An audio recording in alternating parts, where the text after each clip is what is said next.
Hey guys. What? That's. Wait, what? Who's that? Okay, it's some stranger just texted me out of nowhere. I don't know who that person is. Okay, anyways, it's the Culture Detective here investigating your favorite TV shows, and today I'm going to do a review on WandaVision. So, WandaVision is a new TV show from the Marvel Cinematic Universe under the Disney branch. And, yeah, it's about Wanda and Vision. WandaVision. Aside from, I think, Guardians of the Galaxy Volume 2, I've watched all of MCU movies, I think. And I've definitely seen Infinity War and Endgame. And WandaVision is basically the new chapter for the MCU, the new era, and it is incredibly exciting. I really want to know how will the story go forward after the insane climax that is Avengers Endgame. Tony Stark, a minor spoiler alert by the way if you completely haven't seen any MCU movies, but Tony Stark, he's not here anymore. Captain America, super old, but still alive, but very old. And then, of course, we have Spider Man Far From Home. And even though this took place after the events of Avengers Endgame, I really don't think it signifies the beginning of the new era for the MCU. And the real, actual beginning of this new era is WandaVision. Now, originally in 2020, we would also have a Black Widow movie, which has delayed unfortunately because of the pandemic. So now WandaVision is the first one that comes out. And essentially, we are in a town called Westview, New Jersey, where everybody's living in a sitcom. And the two main characters of the sitcom are, of course, Wanda and Vision. Wanda being played by Elizabeth Olsen, Vision being played by Paul Bettany. And together they are lovers, they are a couple, and they are adapting to this 1950s lifestyle, I guess. It's kind of confusing at first, especially in the first three episodes where we go from 1950s sitcom to 1960s sitcom to 1970s sitcom, just one episode after another, and occasionally something really strange happens, like on the first two episodes it's all in black and white, and then there would be this helicopter thing, like this toy helicopter that's in color, and it's really weird.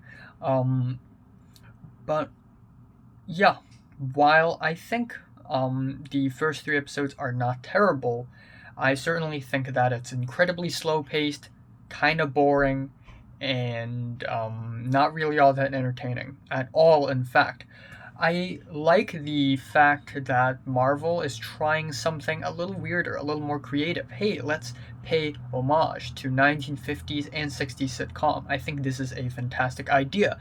But the way they handled it is just so shallow and just so on the surface. It never really felt actual. It never really felt realistic, especially on episode one, which is the 1950s, by the way, when one of the characters was like, "Oh, talking to Vision, Vision, you're like a computer," as if someone from the 1950s would know what a computer is. But of course, you can argue against me with that.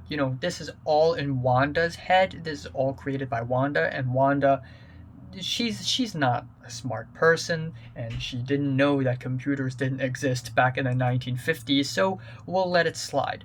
But that being said, the first three episodes are just sitcom with a few strange moments here and there, and it's just all right. The funny moments are not funny. The laugh tracks, they're annoying as hell.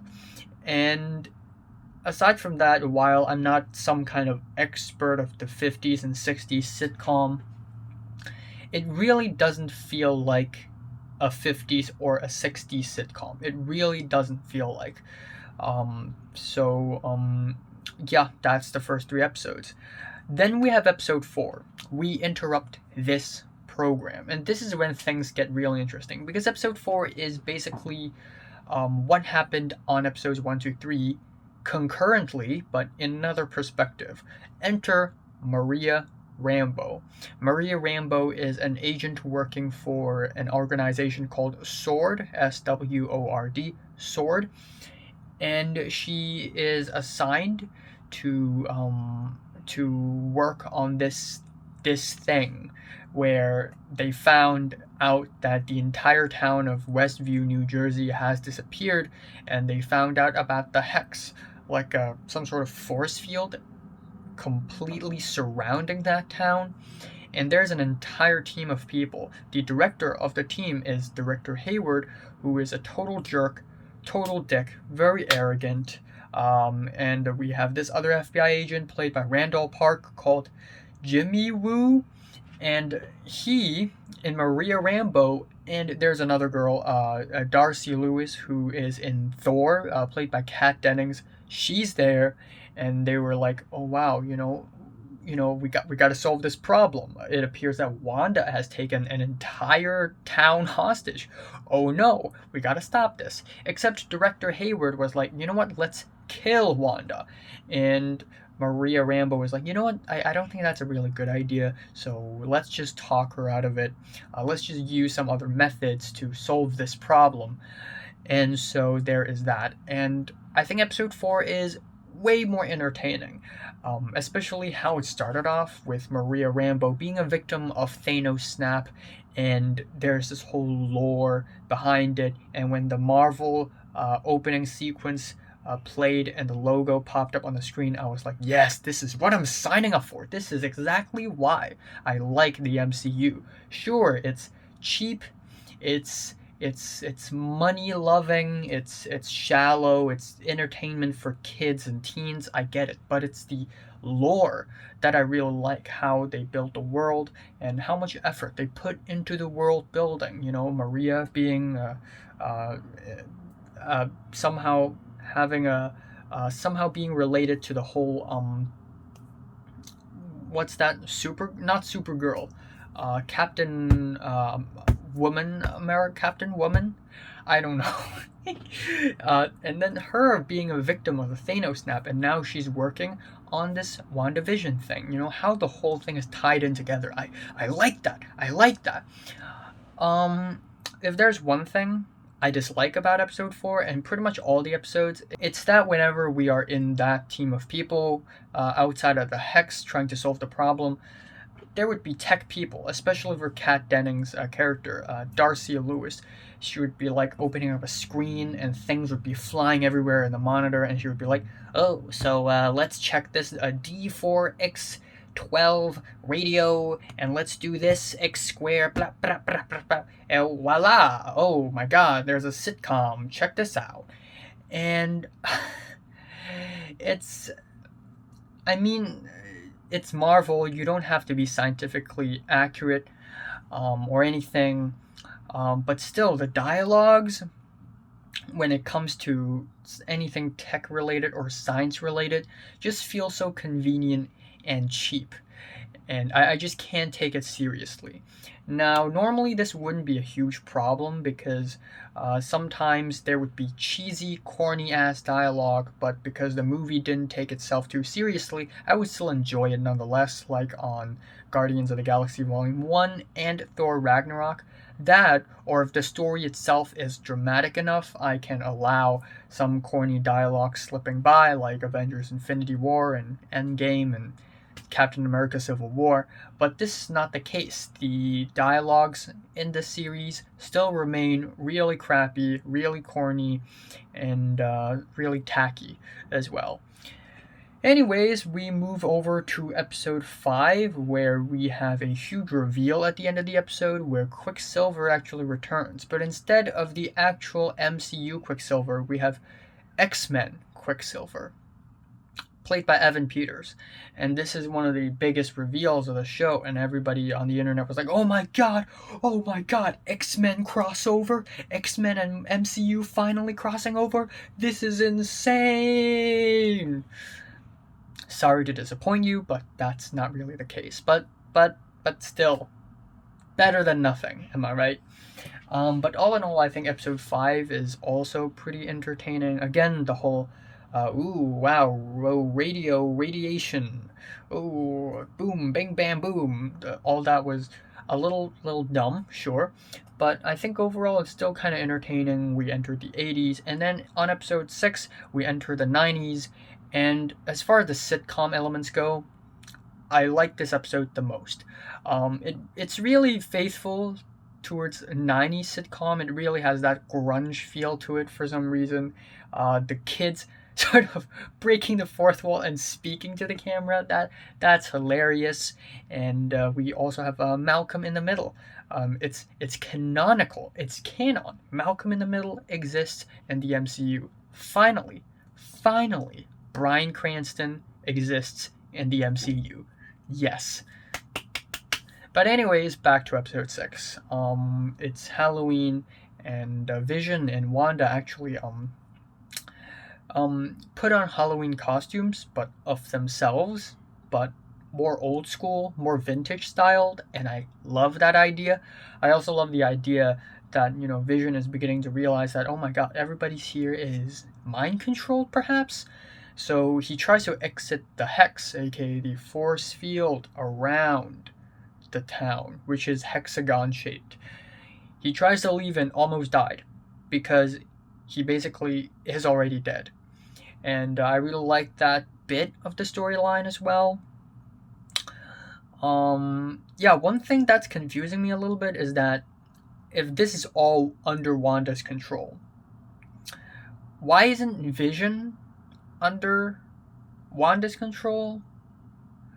And sure, I mean, in the later episode, we see how the whole thing actually started, and clearly Vision wasn't created a part of this fake sitcom town, but still, Vision somehow is a thing created by the Mind Stone, and Vision himself can zap people out of their mind-controlled state, yet he himself is not real. So, what? Anyways, we have episode 7 to 8, which are 2 okay episodes. We are introduced to Agatha Harkness. This nosy neighbor called Agnes is actually a villain all along, called Agatha Harkness, played by Catherine Hahn. And I think her performance is really good, though this character, not so good. Definitely one of the more forgettable villains. Definitely one of the more forgettable antagonists I've seen in MCU. She's a witch.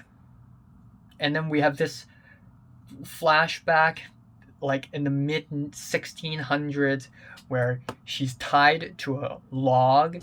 And at first I was like, oh, so people found out she's a witch? No, she was attacked by other witches. And then she killed everyone and just flew away? Witches can fly without a broom? I mean, sure, it's MCU witches, but still. And the dialogues, oh my god. Mother, you do not have to hurt me. This is definitely what people say in the 1600s. The reveal wasn't all that great as well. Ooh, Wanda, finally, I was waiting for this for all this time. Your true self. And then Agatha Harkness decided to bring Wanda into her memory lane, sort of relive her memories. And she's like, bravo, so much trauma, honey, so much trauma. It's definitely kind of a cheesy character. Another thing I dislike is that I'm sure Wanda had gone through a lot, and when Vision died, I was like, fuck, that hurts. But I still want to see more of that grieving process. I mean, the series definitely shows some of that, but I wanted to see more of it because it still felt not powerful enough, on episode 7, it's more of a 2000s sitcom, and there are moments where it's like, it tries to be funny and then tries to be dramatic at the same time, and they both compromise one another, and it's kind of awkward. Also, if Vision can snap people out of their mind-controlled state, can't he just free everyone? I mean, it would be chaotic, but he can still do that, right? Then we have episode 9, aka the series finale, the final episode with the epic battle between the protagonist and the antagonist.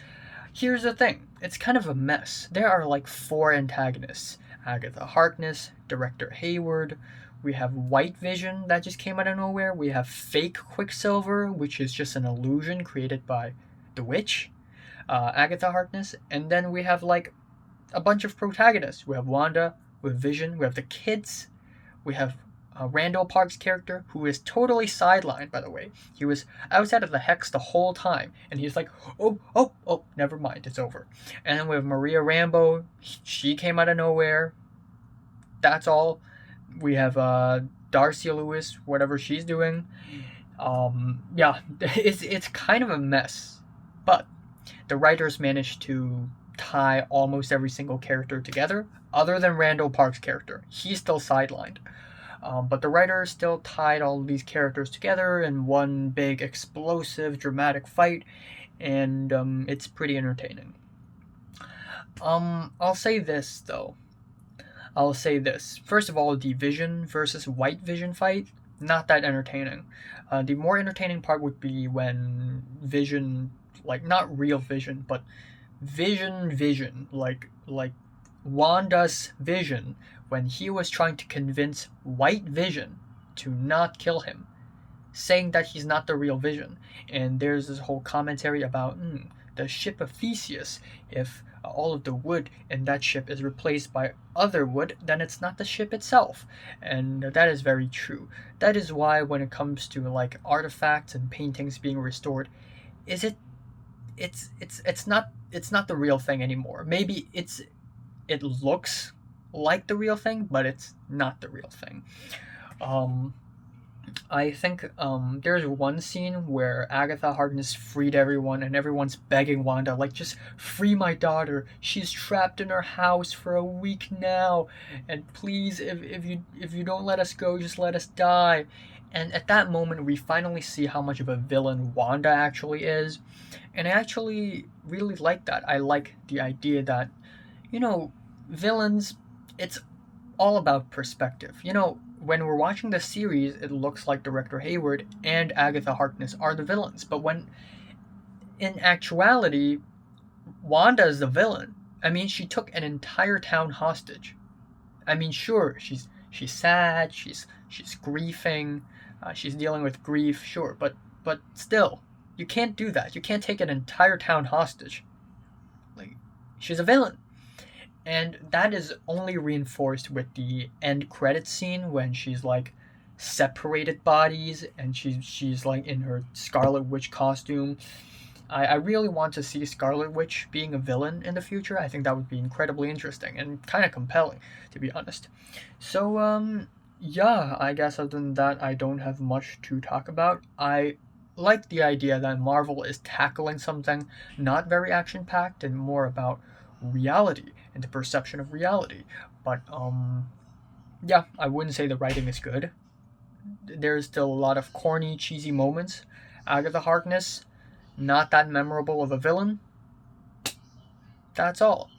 My favorite episode here is probably episode 6. My least favorite is episode 1. I'm giving WandaVision strong 6 to a light 7 out of 10. Somewhere in between. So, have you watched WandaVision? From 1 to 10, how much did you rate it? Like it, and subscribe if you want more. And thanks for watching.